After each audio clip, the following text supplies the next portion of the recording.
This one says, a Virginia school photographer loses her job after she allegedly asked young students, quote, "Can I eat your soul?" I'm going to assume that parents have already shooed their kids out of listening range because of the previous Bonkers articles, but this one... Thank you for tuning in to the Removing Barriers podcast. I'm Jay. And I'm MCG. And we're attempting to remove barriers so we can all have a clear view of the cross. This is episode 178 of the Removing Barriers podcast. And this is the 9th in the series of This World Has Gone Bonkers. And in this episode, we have lined up a number of news articles that we think show that this world is bonkers. Hi, this is Jay. MCG and I would like for you to help us remove barriers by going to removingbarriers.net and subscribing to receive all things Removing Barriers. If you'd like to take your efforts a bit further and help us keep the mics on, consider donating at removingbarriers.net/donate. Removing Barriers, a clear view of the cross.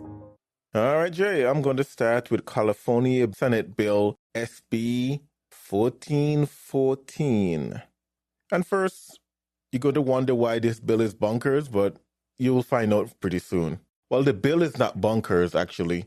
It's a response to the bill that is actually bonkers. A California bill that will create harsher penalties for people looking to purchase a child for sex unanimously passed out of the California Assembly. Then it passed unanimously out of the California Senate. Now the bill is on Gavin Newsom's desk. I have no idea whether he's going to sign it or not.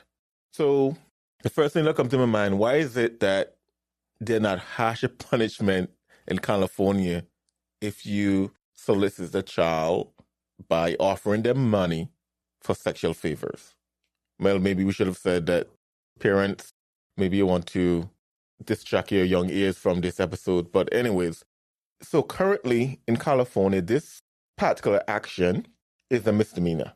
The Senate and Assembly just passed a bill in California to make this particular act now, I think they call it like a grievous felony, where you can get harsher punishment.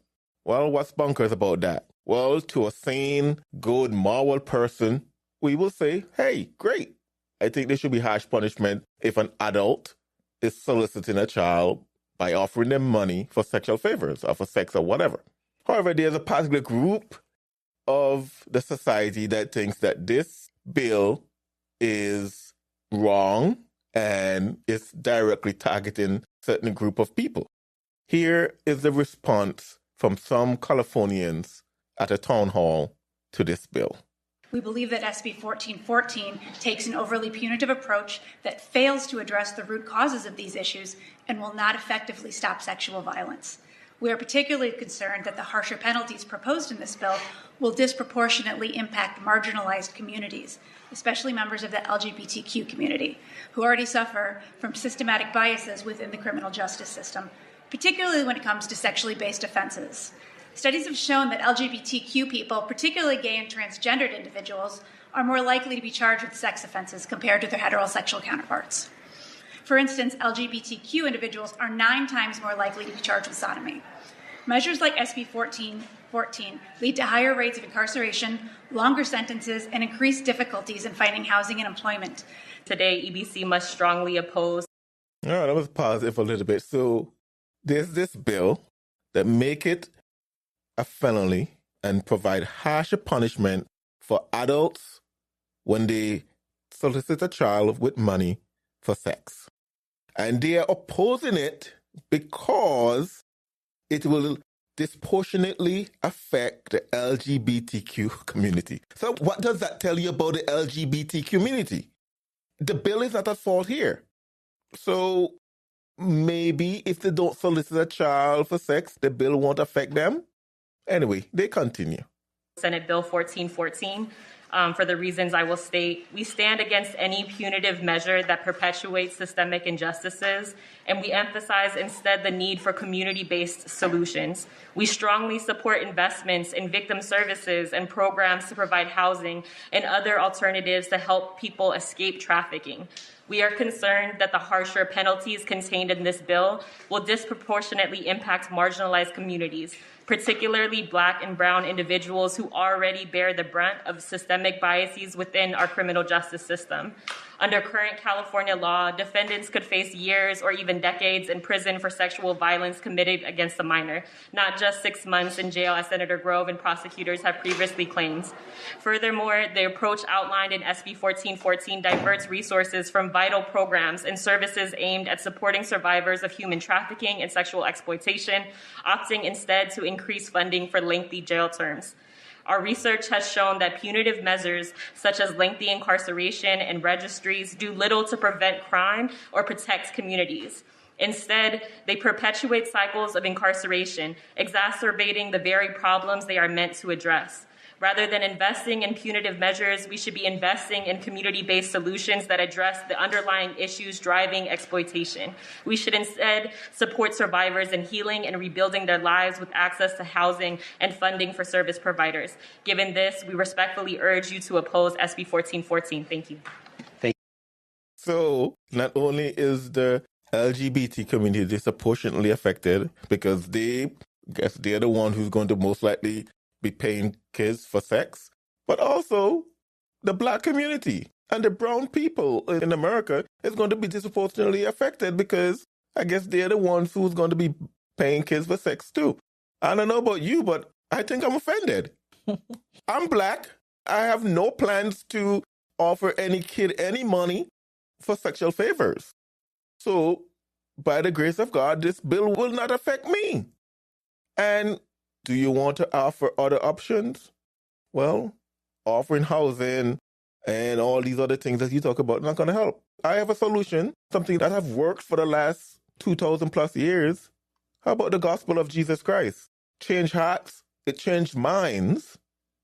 But I'm glad this bill, and I hope it goes into law, is there as a deterrent for those who probably would say, oh, it's just a misdemeanor. Well, hopefully now is more of a deterrent for some who may have rejected the saving grace of Jesus Christ and new life in him. Anyways, let me finish this up and then I'll let you jump in, Jay. Thank you. And respectful opposition. Shivani Nishar with Ella Baker Center in respectful opposition. I'm also registering opposition on behalf of Just Advocate, California Innocence Coalition, Uncommon Law, CURB, and Felony Murder Elimination Project. Melanie Kim, San Francisco Public Defender's Office, respectful opposition. Duke Cooney on behalf of ACLU California Action, respectful opposition. Thank you. Jim Lindbergh, Friends Committee on Legislation of California, opposed. Thank you. So there you have it. This is California for you. A bill that strengthens the laws against people buying sex from children has a number of opposition. And the major ones are because it disproportionately affects the LGBTQIA community and the Black and Brown community. What say you, Jay? I wish they would explain their position a little more. How does this bill disproportionately affect members of the LGBTQIA community and the Black and Brown community without the tacit admission that these are the people that are more likely to approach children for illicit, let's say, favors? I'm going to steel man their argument.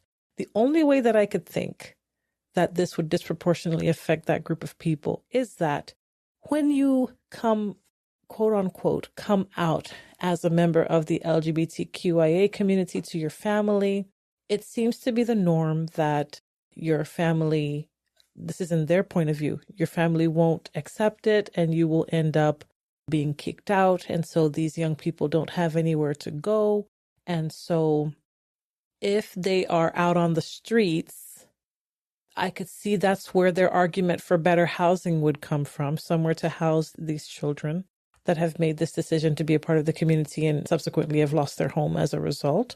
I suppose, not really, but I suppose I could see if they were to lose their home because they came out as gay or trans or whatever, that if they have an older say, friend or ally in the LGBTQIA community, perhaps that would be a line at which it would be considered, an inappropriate relationship between a child and an adult. You know how for men, they can be charged with child SA. We'll just say that for whatever algorithms, but child assault of the intimate kind. And it's almost oftentimes, not always, but sometimes, I shouldn't say oftentimes. Sometimes it's a situation where you have a 17-year-old and a 16-year-old that, are dating. But when he becomes, say, 19, she's still 17, they're still together. But if there's any type of interaction there, that's still considered child abuse because she's not of age yet, even though the age gap is quite narrow. I wonder if perhaps they're making that argument because within the LGBTQ community, you might have a situation like that. And so they might be disproportionately affected. And that's not even a very strong steel man. But even if they were to make that argument, the bill specifically targets people who approach children with money for these illicit favors. That wouldn't even cover the people I try to steel man their argument with. So let me ask you a question. Who's most likely to go to the store and buy ammo? People who shoot guns, people who have guns. Okay. So she said, or at least one of them said, that LGBTQIA community are most likely to be charged with sodomy. Like duh.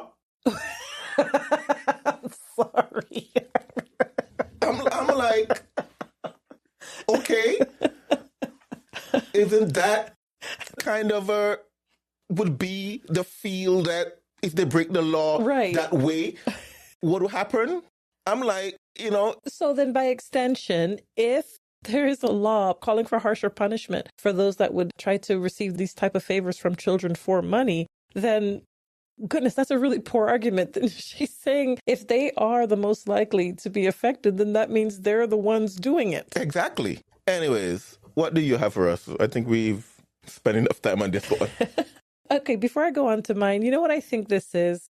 I think because they can say buzzwords or buzz phrases like LGBTQIA, marginalized, most likely affected, black and brown, these are trigger words in our community that automatically sets our brain to think within the prism of oppressed and not oppressed. Of course, all of the intersectional ideas that come up. And so you just automatically want to throw out any type of good law, which I think this perhaps SB1414 might be a really good law. I don't know details about it. But so if you just say these buzzwords, you jam people automatically to think, okay, this law is unjust. We have to either reevaluate it or we have to compromise or we have to, look at it to make sure that it's equitable or whatever terminology they use. And I think that's all that is, because I don't think that they are genuinely listening to themselves and understanding what they're saying. If they do understand what they're saying, and they're not just spitting out a bunch of buzzwords without knowing what it is because they're part of the mass psychosis that is leftism in this country, if they do know what they're saying,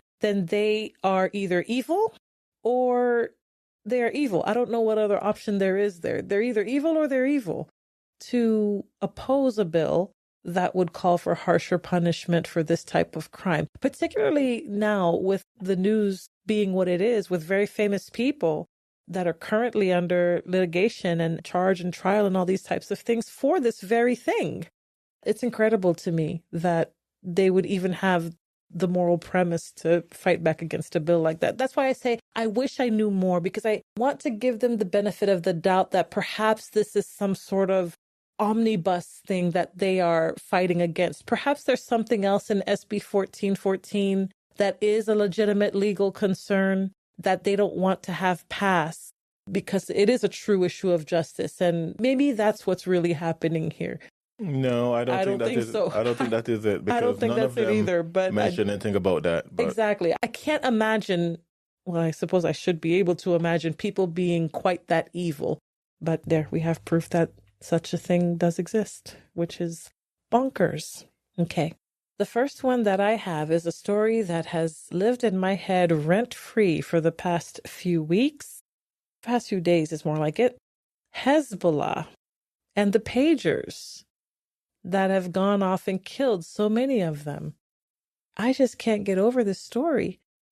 But pagers that have been used by Hezbollah, which pretty much everyone recognizes as a terrorist organization. These pagers detonated and killed several of them and injuring thousands. I'll just read from certain parts from the article here. This is from NPR.org. Electronic pagers belonging to members of the Lebanese militant group Hezbollah exploded simultaneously on Tuesday afternoon, killing at least 9 people and wounding around 2,800 across the Middle East nation. So this is across Lebanon.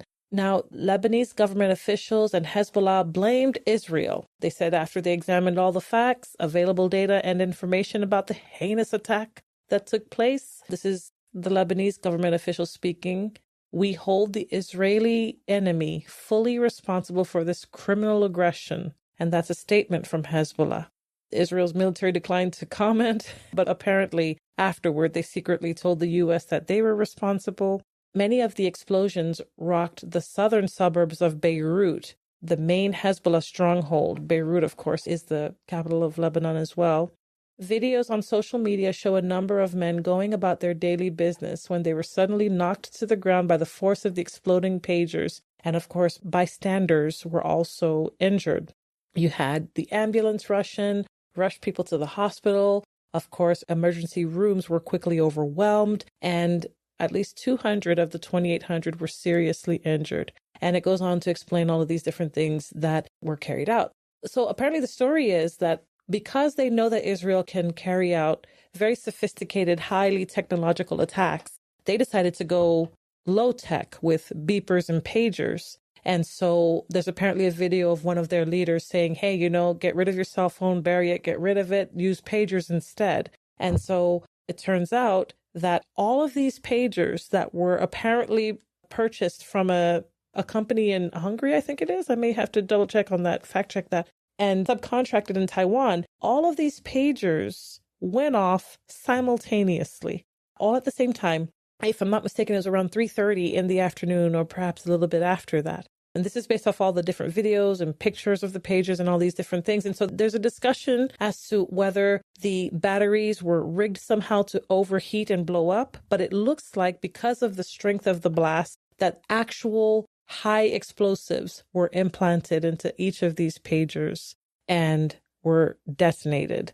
I can't wrap my brain around the level of reach that a government entity could have to where it could intercept the supply chain with no recourse and do something like this. The amount of intel that would require and the amount of maneuvering and the amount of involvement blows my mind. I don't mean to say that I don't think the government can't do that. It blows me away, and I know that it shouldn't. It blows me away that a government would do that. And one of the representatives that journalists spoke to for this article said, the widespread nature of the pagers exploding indicates that the supply chain of the pagers was compromised at some point. No kidding. This isn't a company that was in one particular place. This is a multinational effort because apparently there's a shell company set up in one of these European countries, whether it's Hungary or I have it here. I'll probably have to look it up later. So there's a shell company in, let's say Hungary. I'll have to fact check that. There's a shell company in Hungary that sold these pagers made by Taiwan, sold to people in Lebanon, rigged and obviously booby-trapped by Israel.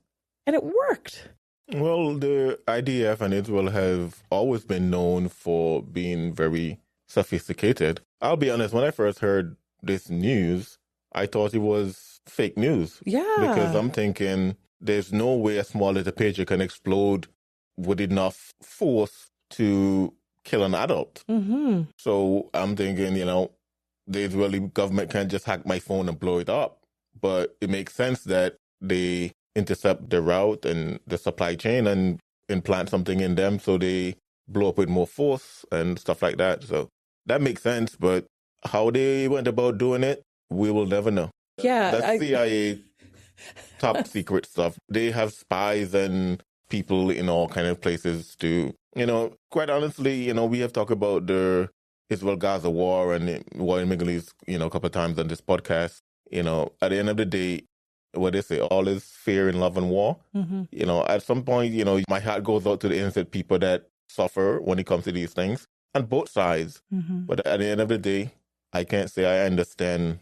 I've never been in war, nor can I say I understand everything that's going on. And quite honestly, do I agree with everything the Israeli government and the military doing? No. But I do understand that they were attacked. Yeah. And do I agree with every punch back that they have given?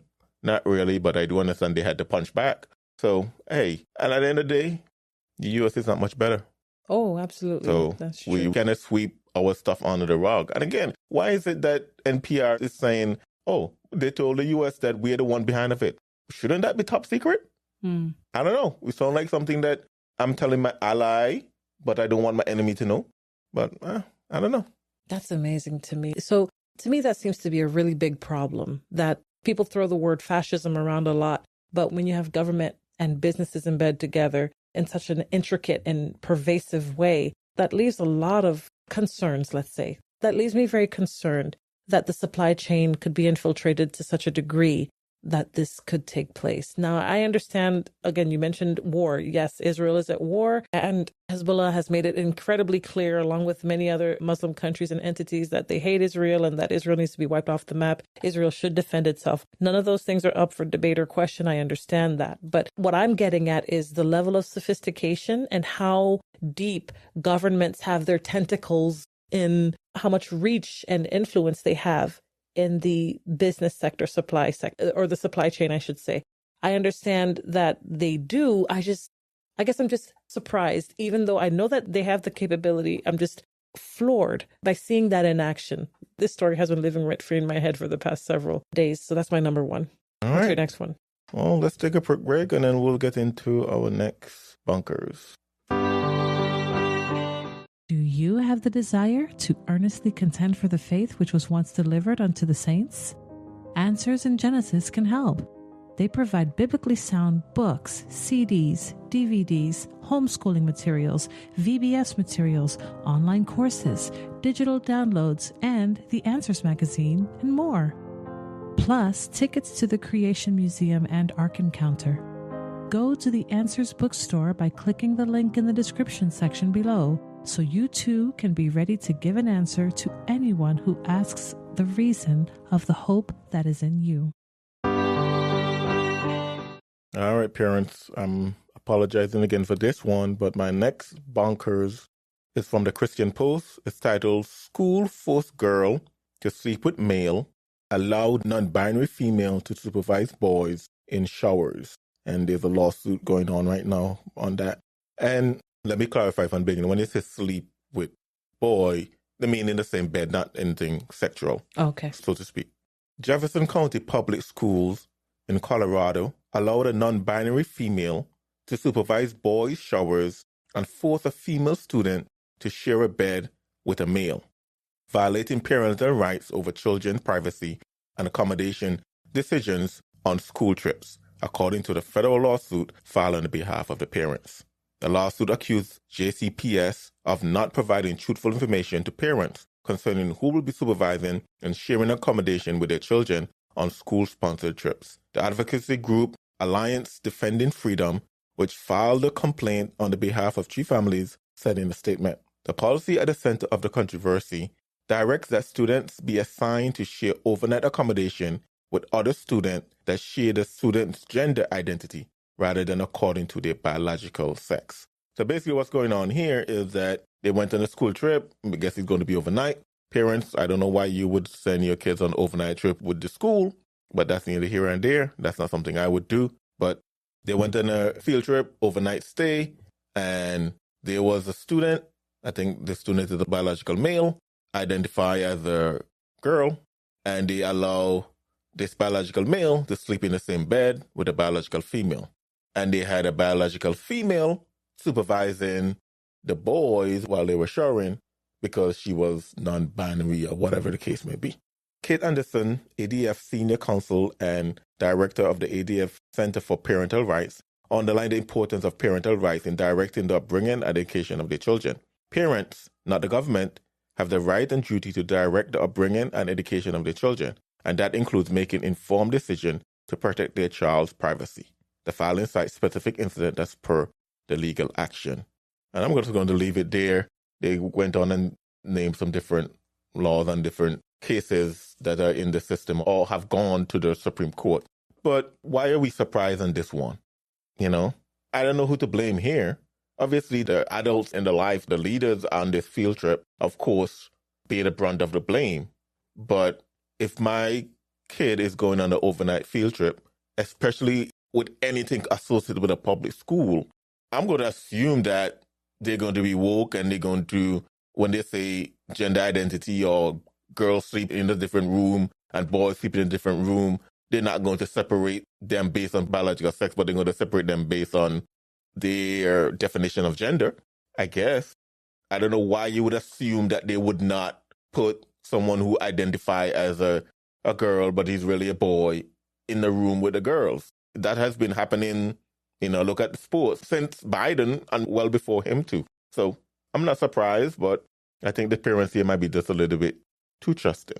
Oh, yeah, for sure. It seems that the school responded and said that they are still determining all the facts surrounding the claims made in the lawsuit, saying that it was only recently informed of what happened on the field trips. So it looks like the higher ups of the school, say the principal and all these other people, didn't know what was happening, but the leaders that, set up the field trip, they're the ones that knew what happened. So they say. So they say. Even if the leaders and the principals and things, they didn't know, as you said, MCG, the organizers of this field trip absolutely should have let parents know what the situation was instead of charging ahead with it and then asking questions later. I think it's, I don't want to say funny, that one of these children identifies as non-binary, but she's female. There's no other one. That was the leader. Wait, I'm sorry. The leader herself? The leader identifies as non-binary. She's biological female, and they allow her to supervise the boys in shower. Oh, I thought that was a non-binary student. No. That was allowed. My question was going to be, why are you allowing students to supervise others showering? No, one of the leaders, non-binary female, allowed to supervise the boys while they're showering. I see. And then there's a child also who is a biological male, but identifies biological female, who was allowed to sleep with a girl in the same bed. Okay, so then I take my statement about the leaders, like the principal and all those leaders, I take all that back. If they had a non-binary person on their staff and that person was allowed to supervise males showering, then they knew exactly who this person was, what they were about, and still allowed for all of these things to happen. They're just as much as fault. And so, wow, that's incredible. I completely didn't see that. Okay, so the organizer is the one who's non-binary, allowed to supervise students showering. Okay, yeah, then no, the school is completely culpable. There's no excuse for this at all. This wasn't some situation where one woke teacher decides to do this thing and hides very important details from everyone, including the principal and including leaders. And then, the leadership is blindsided by it. That's what I thought this was. That's what it sounded like to me originally. But clearly this is not the case. Clearly this school has a very permissive position and policy when it comes to people in the LGBTQIA community being in power and in supervisory roles over the children. And so I have no doubt that they knew. And there's no way that they should not have known that this field trip was A, happening, B, the things that were happening on the field trip were happening. I suppose the parents only found out then through the children. That seems to be... I have no idea. I'm still baffled. The school's certainly not being open with their parents there. I'm still baffled that a parent will allow their kids to go on a field trip, overnight field trip with people that they don't know and may not have the same morals. Mm-hmm. I don't know. Guess maybe I'm too protective or I'm the bonker one. We're bonkers now because this right here is the norm, apparently. We're the bonkers ones now. Anyways, what do you have? I have my second one here. Okay. My second one here is about Steve Lawson. You may have heard the news. It was published. Very well respected preacher, Bible college, seminary professor, conference speaker.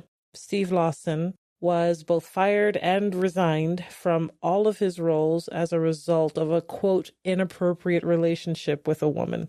This one's been living rent-free in my head for a while as well. I remember when Ravi Zacharias was found to be the type of person that he was in secret. Only after his death, I remember the first thing I thought of was a conference that he had during the Q&A session. He shared the stage with a person who claimed that Jesus understood dysmorphia because he himself was God in the flesh, and so he experienced both gender and body dysmorphia. And Ravi Zacharias said nothing to refute it when it came his time to speak. And I remember thinking that and thinking, whoa, that's huge, that's weird. Okay, maybe he didn't want to, maybe he'll address it later. And thought nothing of it afterward. Only after his death did that raise up in my mind as a red flag. But for Steve Lawson, nothing. This blindsided me a little bit. I was completely surprised to hear about Steve Lawson. Now, Steve Lawson is of a reformed flavor of preacher.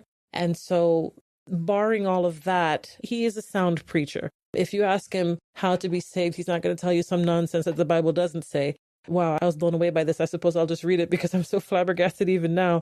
This is from MSN.com. Stephen J. Lawson, a prominent Christian pastor, was fired Thursday from Trinity Baptist Church of Dallas, becoming the latest North Texas religious leader to leave the pulpit this year due to controversy. Of course, they're referencing the other gentleman in Dallas, big name. Oh, his name is escaping me right now. What's his name? Oh, Tony Evans. And I think Morris is another one that had to step down. On Thursdays, church elders issued a statement that the 73-year-old lead pastor had been, quote, removed indefinitely from all ministry activities for the church after he self-reported a, quote, inappropriate relationship that he has had with a woman. The elders said that they met with the pastor and planned to continue praying for him with the, quote, ultimate goal of his personal repentance. They go on to say that he's been fired, no longer compensated, and that everything that he's had going on, whether it was a conference or speaking or preaching or teaching, all of that's been canceled. In addition to that, he was part of, I don't know if he founded it, but he was part of this organization called One Passion, which liked to press the issue of exegetical preaching, just line by line, verse by verse.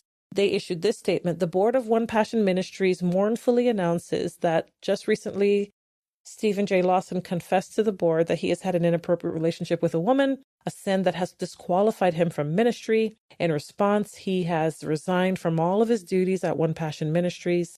All of the scheduled events and engagements have been canceled. It goes on to say that Steve has confessed and regrets the damage that he has caused his family, the church, the reputation of One Passion Ministries, and most of all, Jesus Christ. We are saddened for the glory of Christ in this matter. The truth of the gospel will continue to go out to the lost world as it is empowered by the Holy Spirit and not by men. It is a reminder that we have been warned of the craftiness of the enemy. Then it goes on to quote 1 Peter 5:8 about being sober-minded, being watchful, because the adversary, the devil, prowls around like a lion. And it goes on to give people contact information about having to adjust their giving and all these sorts of things if they were donating to the ministry. Now, the reason why I picked this one was, I was blindsided by this, and I know I shouldn't say that, but there are just some people where you would think that if they said something about them, you'd be like, oh, no, not that guy. No, not that person. That was one of the situations for me in this one. But also, I am disturbed by how they're describing this so-called sin, because it's the same language that initially Ravi Zacharias was accused of and many others who had fallen. They always call it something mild like inappropriate relationship, instead of calling it what it actually is, adultery or fornication if they're not married. There seems to be this soft handling, whitewashing, downplaying of the sin that these men were involved with. But they always say, oh, no, we're concerned about the glory of Christ and we're concerned about the gospel going forward and da-da-da. But they won't name the sin. As ugly as it is, they won't name it. They downplay it. And in doing that, in some ways, they justify or excuse it. Maybe justify is too strong a word, but they excuse it as if sin were this trivial thing, like it's only a hiccup, something that you just trip over. But sin of this kind, from what I understand, stems from a long trail of unrepentant personal sin that has finally come to a head. Maybe I'm speaking out of bounds here, but it's highly unlikely that this is a sin that you just tumble into. And so I'm disturbed with how the language that's being used here. And the reason I find that this is bonkers is because judgment has to begin at the house of God. It has to begin at the church. If our so-called leaders, if grown men in the faith, if I could say it like that, are not taking heed to their walk, how much more the rest of us. Yeah, concerning the vague language, if you want to call it that, well, you have to protect the innocent in the matter. So to some degree, we don't need to know what happened. It's maybe to some extent it's none of our business, and to some extent the circle of confession should be as wide as the circle of the sin. So in a sense, they necessarily didn't even have to make this public, but because he's a public figure, so to speak, they would have to give some sort of announcement. But who knows who was this with, or whatever the case may be. You have to protect the innocent, or at least give the innocent the opportunity to put themselves out there if they want to do that. So to some extent, yeah, I can understand. And it seems to be the American way. I always compare it to the islands, and the islands is small. Everybody and their dog would have known exactly who the 2 persons or 4 or 5 person involved would have been. In the U.S., it's a complete different thing. But you have to take that in mind as well. Secondly, I never really knew Stephen Lawson. I've never really listened to any of his messages. I know I played a clip from him on one of the episodes. I think it was the episode with, what's his name? That guy that told the grandma to go to the... Oh, Alistair Begg. Alistair Begg. I played a clip of him talking about not going to LGBTQIA weddings. Right. And I found that on Twitter and found that that statement was solid. And I found out that he's contemporary to MacArthur and Alistair Begg and these guys. So I figured I'll play him with that. So I never really knew Stephen Lawson. I've never listened to a complete message from him. I remember Don Sisk, and Don Sisk was the BIMI director for many years. I think he also taught at West Coast Baptist College. He might still be there. I think he has a book called Overtime or something like that. I've never read it, but I remember he was promoting it at my church. And one thing he said, he's an old man now. I'm going to guess he's probably in his mid-80s, if not older. And he's still currently at West Coast, by the way. He emphasized the fact of finishing well. And that's kind of more pointedly important to men because we're enslaved to our minds, so to speak, and no matter what age. And I don't know, they didn't give any details about this. Was this something that recently happened? It seems to me like it's something that happened at least not recently, and he just confessing it now, or it could be something that happened recently. But whatever the case may be, it's important that we finish well. I'm going to take this verse grossly out of context, but this is a verse that kind of come to my mind as I listen to it. And it's in Acts chapter 14. I'm just going to read verse 15. I'm going to give you the beginning of the context on it. And saying, Sirs, why do he these things? We are men of like passions with you, and preach unto you that he should turn from these vanities unto the living God, which make heaven and earth and the sea and all things that are therein. So this was Paul and Barnabas when the folks start worshiping them, and Barnabas and Paul say, hey, we are men of like passion.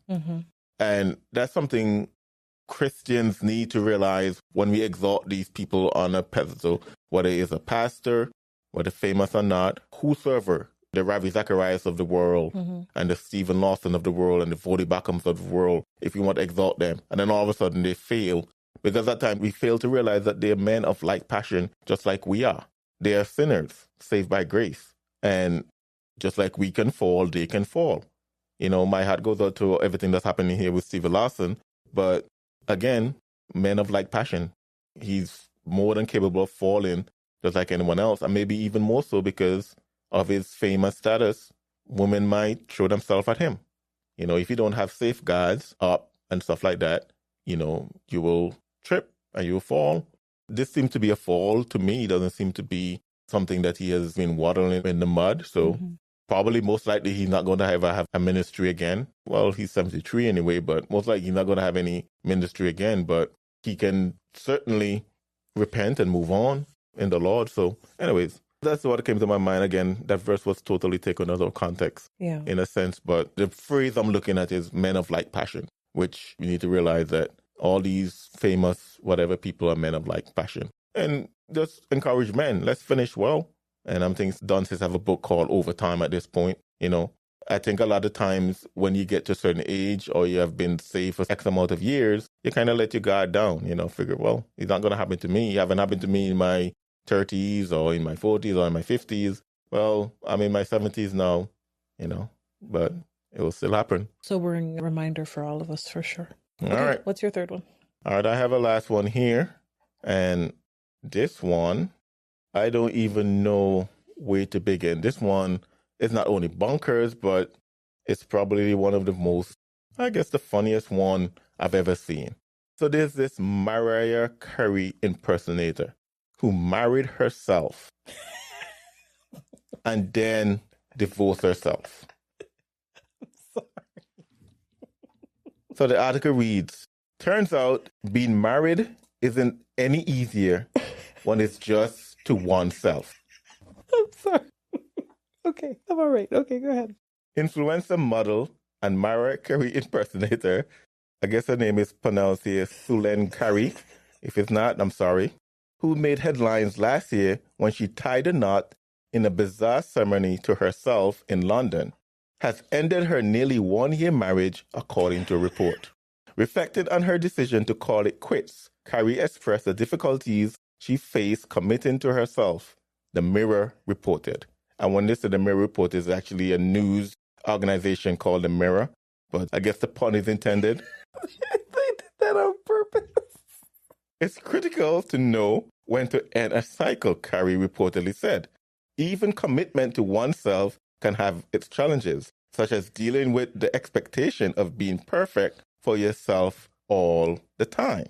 She added that she realized I was putting a lot of pressure on myself, and that sometimes left me exhausted.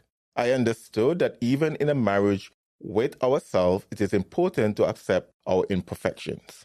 The 36-year-old, who was born in Brazil but currently lives in London, said she even went to couples therapy to try and work through her solo marriage, known as Sologamy. But after 10 sessions of therapy, she decided it was time for divorce. I'm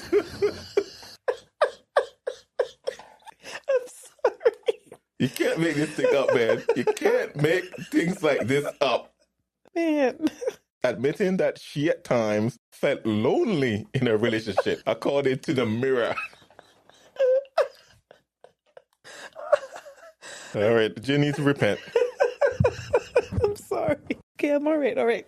I realized that the sologamous marriage was a process of healing and self-discovery, she continued. But I also understood that personal growth can lead us in different directions. In an Instagram story post, the influencer shared a puberty post about her divorce, and puberty is some company. Okay. And captioned it, I need a new husband, as well as an emoji of a laughing face with tears and a heart. Carey, who has some 433,000 followers on Instagram, announced her nuptials on September 21st, 2023, posting a photo of herself in a white wedding dress saying it was one of the happiest days of her life.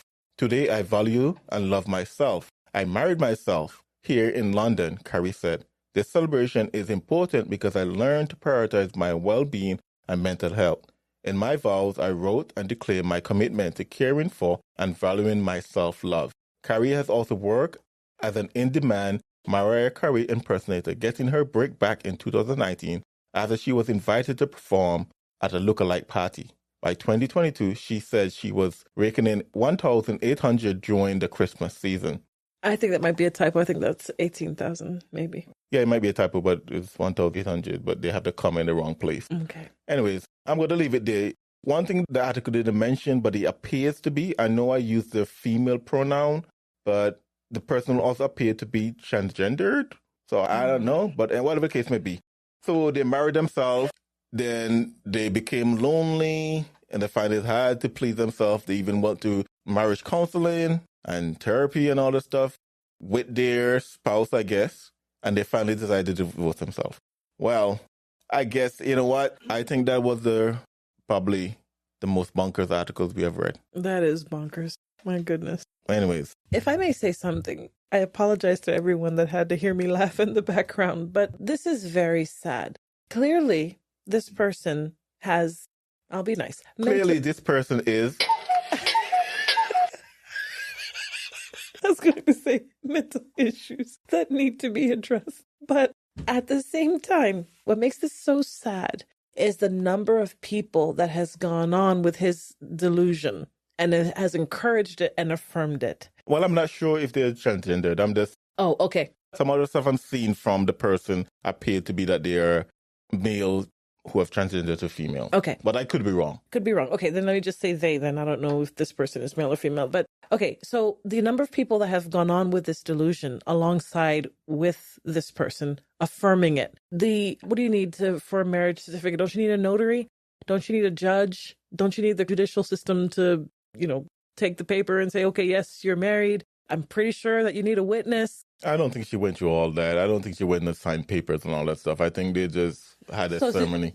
I'm just assuming. Okay, because... Okay. Look, this world is bonkers, but I don't think it's that bonkers. I don't know. At least hopefully. I just read a few things that were incredibly bonkers that made me think, she probably went through the whole thing with this. But, I mean, okay, let's say that they just had a ceremony and then, put it on Instagram, on social media for people to see. But what about the therapist that she went to or filing divorce papers? I mean, the therapist got paid. Yeah, I suppose anything for money, but then that's a problem. The love of money is the root of all evil, the scriptures say. But how many people had to affirm this delusion? Let's say she didn't really get divorce papers and marriage papers and all these different things. Let's say that. But the therapist, of course, is someone that had to go along. I would say a majority of her followers would be people that would affirm this delusion that she's living in. Perhaps her family, I don't know the extent to which her family fought back against this or tried to pull her back from the brink. But this is something that is a window, a mirror into how degenerate our society is. Oh, yeah. Well, I'm just laughing I'm laughing in the background because it's so silly on its face. Yeah, but I have a bunch of questions. Like, okay, she divorced herself. I want to know who got the house. How did they split the assets? Stuff like that. Were children involved? Who get the children? How much alimony? Exactly. How much support? Exactly. Oh, goodness. But anyways, I guess I'll leave it there. Okay, I have one last one before we wrap this podcast up. And this one, perhaps I should have gone before you, MCD. That way we could end on a lighter note. But this one is a little dark. This one says, a Virginia school photographer loses her job after she allegedly asked young students, quote, "Can I eat your soul?" I'm going to assume that parents have already shooed their kids out of listening range because of the previous Bonkers articles. But this one, I'll just read a few lines from the article here. A Virginia elementary school photographer reportedly lost her job after being accused of making improper remarks to young students, including allegedly asking one boy, "Can I eat your soul?" The principal of Chittum Elementary School in Chesapeake, Bridget Outlaw. The principal of this school, her name is Bridget Outlaw. She said that she sent an email to parents last week informing them that photographer was hired to take school pictures and was escorted off the campus for making, quote, inappropriate comments to students. They didn't name the photographer. They didn't name the child she was talking to. The child apparently went and told mom, and mom went to the school to demand answers. The school was using a photography service owned by Shutterfly. So in an interview, the parent said that her son came to her and said the photographer was asking him very, very uncomfortable questions. The photographer asked him, "Hey, can I steal your identity? Can I eat your soul?" And the boy was at a loss. He didn't know what to say. And the mother is saying, "No, that's not funny. You should not be able to talk to a child that way and say these things." And some people are writing it off saying, "Oh, she's just joking. She's just being funny. It's not a big deal." But the mother's adamant, and I agree with her, that it's not funny. And you don't make children feel uncomfortable like that. It scares them. It's not appropriate. And I wholeheartedly agree with her. She says that her son told her that she asked him, "Can I steal your identity?" And so he responded, "No." Just an innocent kid just says no. And her next question was, "Can I eat your soul?" And he's just flabbergasted. And she's saying, "No, no." And so after she asked him that, her next question was, "Well, if I can't eat your soul, what can I eat?" Apparently he said to his mom, "Mommy, I didn't know what else to say. So I said the first thing that came to my mind." And what came to his mind? He told her, "Noodles. You can have noodles. You can eat noodles." And poor kid. And her response, this person's mentally ill. Her response was, quote, "Demons don't eat noodles." Wow. She said that to the kid. And so The mother initially took to Facebook in order to warn other parents in her community and in the school of this particular photographer. Apparently, the school responded swiftly. That woman was fired, and that was that. But some people will say, yeah, she was just joking. But I think perhaps as parents, serves as a good reminder that there are evil people, evil beings that are out to devour our children. And they don't always, although this is a bonkers article that someone would actually say something like that to a kid, but these people are just as effective and they are present in the media that we consume. I was saying this to MCG the other day. There's been such an uptick, occult or witchcraft type stores that I've seen open up even in our immediate area. And of course, this type of thing is present in the media that we consume and has been for many, many, many, many years. I would warn people that it doesn't always have an obvious demonic face. My mom always says that if the devil came to you with red skin and flames and a pointy tail and a pitchfork, you would run because you'd know exactly who he was. But he never comes to you like that. He'll always come to you disguised as an angel of light, disguised as a good thing, seemingly offering you good things. And therein is the hook that's in the bait. And I think when it comes to the entertainment that we set in front of our children, that we need to be absolutely wary, on guard, because they will insert these things in very small ways, unobtrusive, inoffensive, little jokey ways, in order to set you up to receive and to affirm this particular condition. I'll give you one example. One of the most famous movies in recent years it's amazing to think that it's been so many years now, but it was Avengers Endgame. Huge cultural moment. So many people went to the theaters to watch this film. So many people who were fans of the comic book series and then people who watched the entire MCU universe, Marvel universe, that wanted to see the ending. And there's a scene in there in which these two sets of Avengers ran into each other and they didn't know each other. And they took the Lord's name in vain in a very funny way, in a way that most people would laugh at it because of the way the joke was set up in that scene.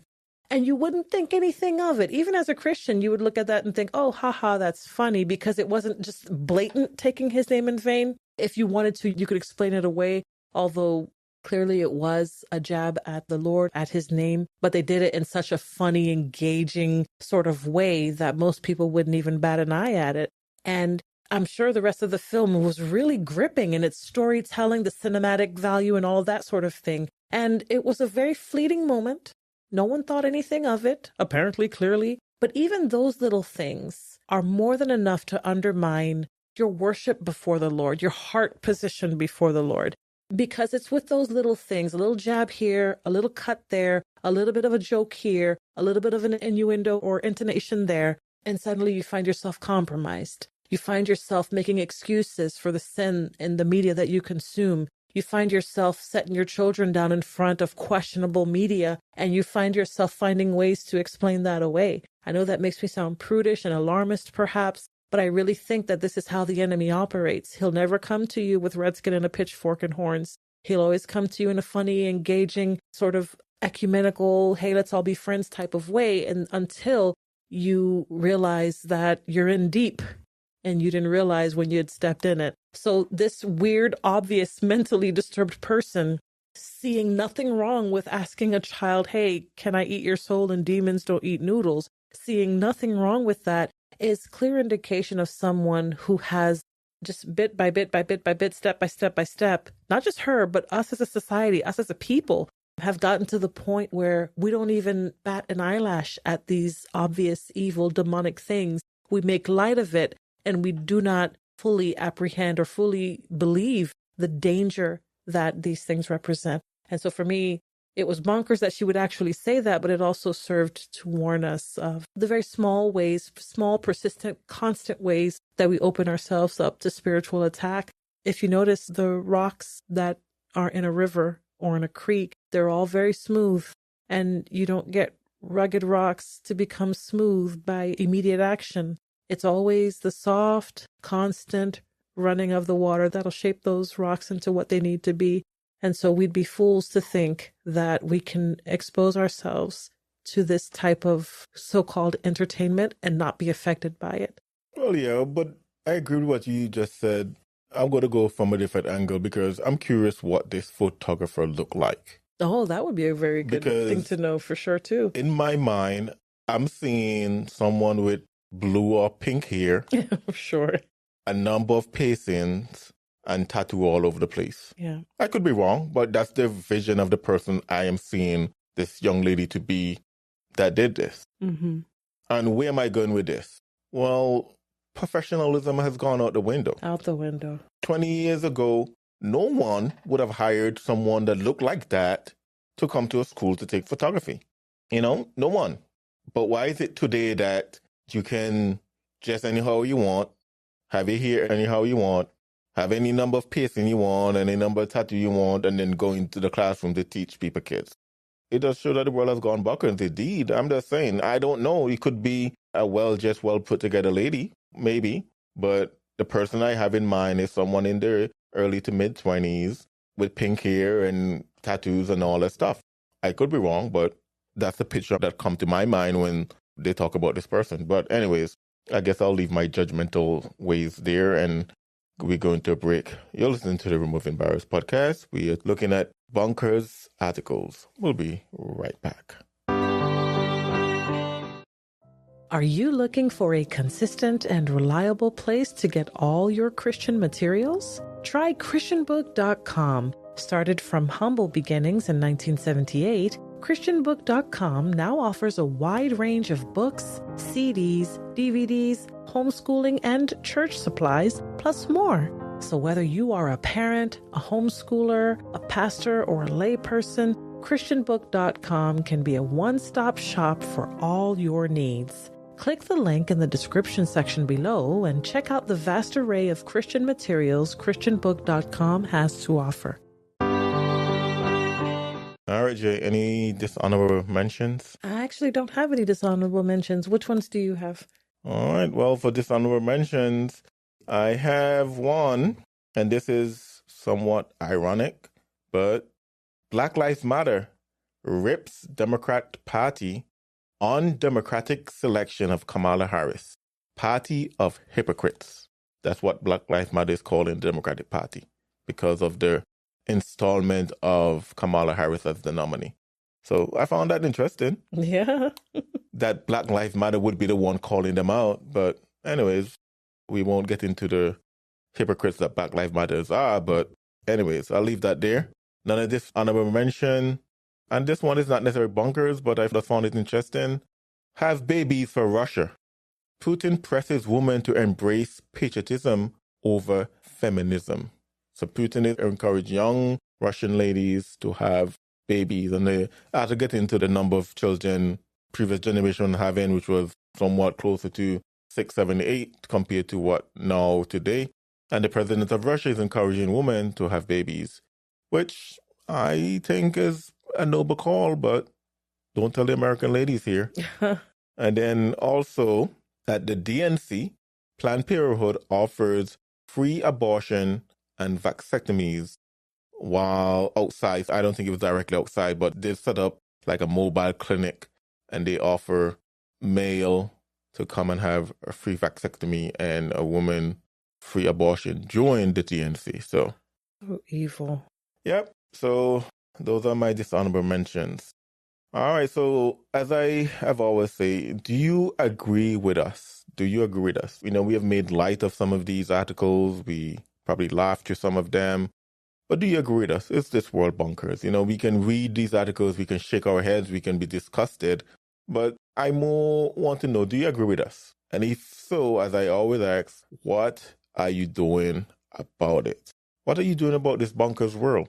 The Bible says in Mark 16, verse 15, and he said unto them, go into all the world and preach the gospel to every creature. What I am doing about this bonkers world, well, I try to share the gospel as much as possible, as much as I can. And I encourage you to do the same, to reach your Jerusalem with the gospel of Jesus Christ. In Acts chapter 17, the Bible talks about and say, and those who have turned the world upside down have come here also. I'm like, Let's turn our Jerusalem upside down with the gospel of Christ. And if we can't do that, at least let us try. Absolutely. So this world is bonkers, but we can do something about it. And I personally believe what we can do about it as Christians is share the gospel. This is the Removing Barriers podcast. If the podcast or the blog were a blessing to you, leave us a rating and a review on your favorite podcast platform. And don't forget to share the podcast with your friends. Removing Barriers, a clear view of the cross. Thank you for listening. To get a hold of us, to support this podcast, or to learn more about Removing Barriers, go to removingbarriers.net. This has been the Removing Barriers podcast. We attempted to remove barriers so that we all can have a clear view of the cross.